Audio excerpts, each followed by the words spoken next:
पुढची बातमी. अभिजित दिपके यांचं संभाजीनगरमध्ये स्वागत केलं गेलंय.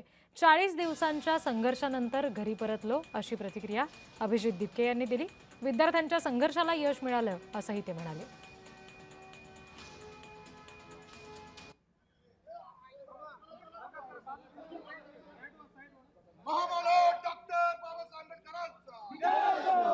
टॉप कंट्री अमेरिकेतून वापस आला, जिथे की जॉब असताना तिथे लोक साध्या एका 20/30च्या शेडच्या कंपनीमध्ये जरी जॉब लागला तर ते लवकर सोडत नाही, आणि तो तेवढं मोठं सॅक्रिफाईस करून आलाय. तर माझी सर्व या देशातील या राज्यातील विद्यार्थी आणि त्यांच्या पालकांना हीच विनंती आहे की त्याच्या पाठीमागे तुम्ही खंबीरपणे उभं राहावं, कारण त्यांनी तुमच्यासाठी सर्व त्याग केलेला आहे. त्यावेळेस कोणीतरी मुलगा होता वाटतं, त्याने रील करून पाठवली होती, तू जर भाजपमध्ये नाही आलं तर तुझ्या आई वडिलांना आम्ही मारून टाकू, अशी रील आलेली होती.